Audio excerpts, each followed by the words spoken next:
Ministre, L'édition spéciale Monsieur continue sur France Bono, Info. On suit chères depuis le dames début de et la messieurs, journée, cette j'aimerais journée de dire conférence toute ma à Paris. Vous gratitude l'avez suivi au en président direct Macron. sur notre antenne tout à l'heure. 1 milliard d'euros promis par les entreprises françaises au rendez-vous fixé par Emmanuel Macron et Volodymyr Zelensky. Bruno Le Maire vient de le redire avec des contrats qui ont été signés dans un instant.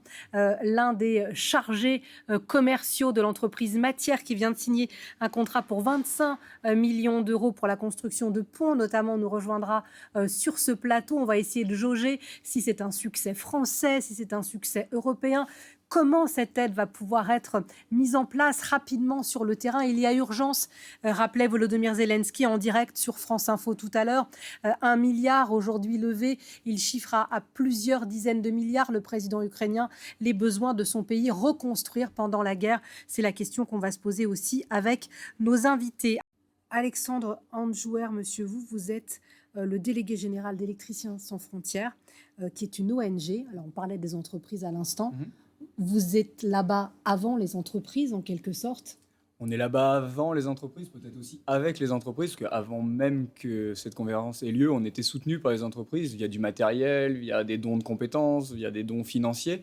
On y est depuis le lancement de l'invasion par la Russie. Ce qu'il faut avoir en tête aujourd'hui, c'est qu'on a 12 millions de personnes qui n'ont pas accès à l'électricité. C'est ce que disait le président Zelensky ce matin. C'est l'urgence absolue. Principale du moment. Effectivement, aujourd'hui, on parle de la reconstruction et c'est normal, il faut se projeter dans l'avenir, ça donne espoir pour le peuple ukrainien et pour ses dirigeants. Néanmoins, aujourd'hui, on est face à une urgence systémique parce que la stratégie militaire russe est assez claire, c'est toucher les points nodaux que sont les postes de transformation, les usines de production, qu'elles soient thermiques ou hydrauliques ou mettre à l'arrêt les centrales nucléaires, pour faire geler le peuple ukrainien et le démotiver dans son front, dans sa guerre.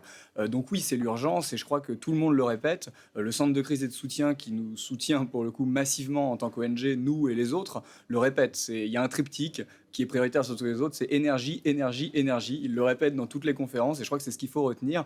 Encore une fois, ce matin, le Premier ministre ukrainien disait l'électricité, c'est pas l'électricité pour l'électricité, c'est l'électricité pour l'eau, pour l'accès à la santé, pour l'accès à l'éducation, pour l'accès au rail.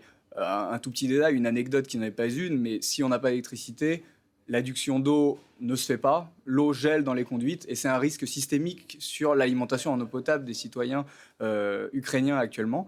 Et donc nous, on agit depuis plusieurs mois pour envoyer des groupes électrogènes en Ukraine avec la société civile locale.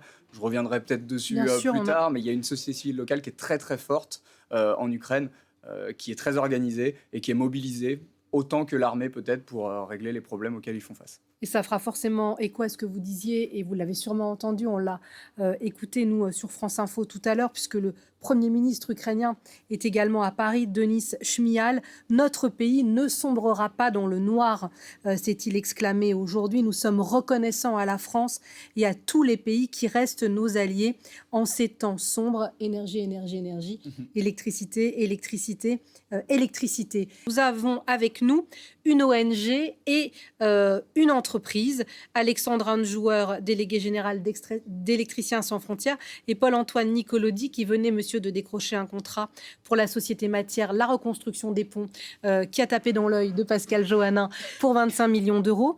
Est-ce que vous êtes complémentaires tous les deux, ou est-ce que ça va ensemble, ou est-ce que vous avez ouvert la voie et que monsieur est venu ensuite? Vous répondrez chacun évidemment votre tour.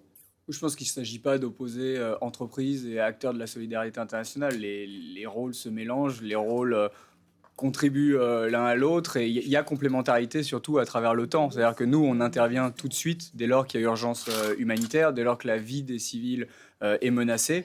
Et c'est ce qu'on a fait avec des entreprises françaises, mais c'est ce qu'on fait aussi avec des entreprises ukrainiennes. Je prendrai un seul exemple. Pour commencer, c'est l'exemple de Ukrenergo et d'ETEC qui sont les gestionnaires de la distribution d'électricité en Ukraine. Et ce sont des entreprises très compétentes, très organisées, avec qui on est en relation permanente chaque jour. Pourquoi ? Parce que nous, on est en mesure de leur donner du soutien sur des groupes électrogènes, sur de l'infrastructure réseau. Et ça aussi grâce aux partenaires français que l'on a. On est très lié à l'entreprise RTE, qui est le gestionnaire national du réseau de transport français, également à Enedis, qui est le distributeur. Et il y a une coopération entre ces entreprises et le monde des ONG.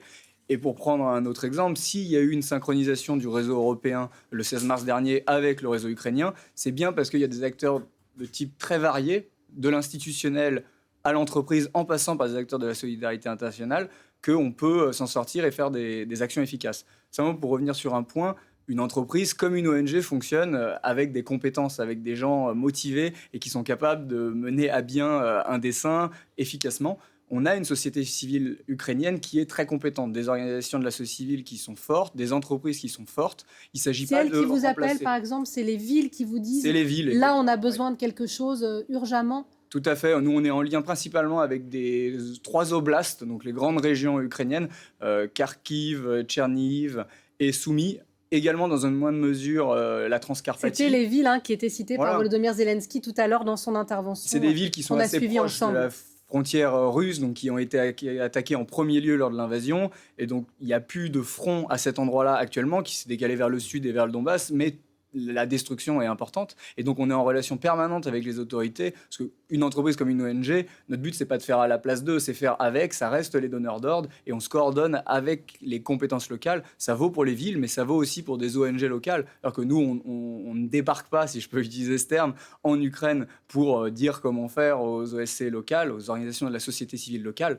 Elles sont déjà organisées et on les appuie. Et c'est ce que font beaucoup d'acteurs. Est-ce que vous dites, par exemple, sans vouloir faire de polémique stérile, la grande réunion d'aujourd'hui, est-ce qu'on aurait pu en faire une avant avec les ONG, par exemple ?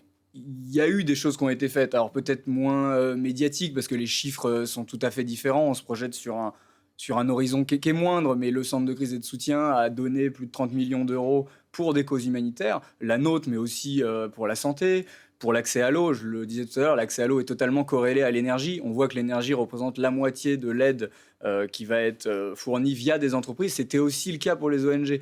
Donc il ne s'agit pas de dire qu'on a été délaissé. Au contraire, j'essaye de toujours le dire quand on me donne la parole. L'Ukraine n'est pas délaissée via les ONG. Il y a d'autres terrains. Il y a d'autres pays, d'autres villes qui sont délaissées. Elles sont plutôt au sud de la Méditerranée. On parle plutôt du Yémen, de l'Afghanistan, du Soudan.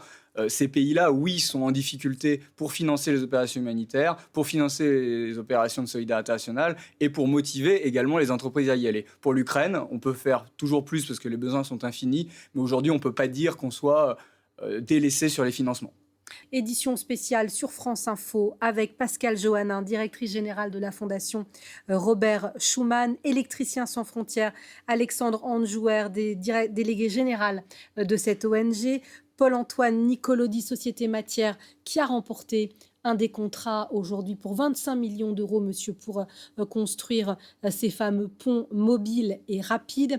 Et puis Anne-Sophie Alstif, économiste, chef économiste de la BDO, docteur en sciences économiques et professeur d'économie à la Sorbonne. Alors, on va regarder un reportage qui ne manquera pas d'interpeller Alexandre Anjouer, délégué général d'Électriciens sans frontières. Il nous est proposé par notre équipe emmenée par Naoufel El-Kawafi en Ukraine. C'est Odessa qui essaye de survivre tant bien que mal avec ou sans, et plutôt sans, électricité. C'est devenu pour eux une course contre la montre. À réparer le réseau électrique plus vite qu'il n'est détruit. Ça, c'est le câble électrique qui a été endommagé. Après une frappe russe, ces installations étaient détériorées. Plus de courant dans le quartier depuis 3 jours. Des frappes sur des infrastructures énergétiques qui se sont intensifiées. Michaelo et son équipe ont dû s'adapter. Désormais, ces techniciens savent faire 24 heures sur 24, 7 jours sur 7. On demande à nos équipes de faire des heures supplémentaires. Ils le comprennent. C'est le seul moyen d'avoir du courant. Dans la région d'Odessa, plus d'1,5 million de personnes sont privées d'électricité. Ce magasin de produits électroniques n'y échappe pas. Même plongé dans le noir, il reste ouvert, éclairé en partie par ses phares de scooter.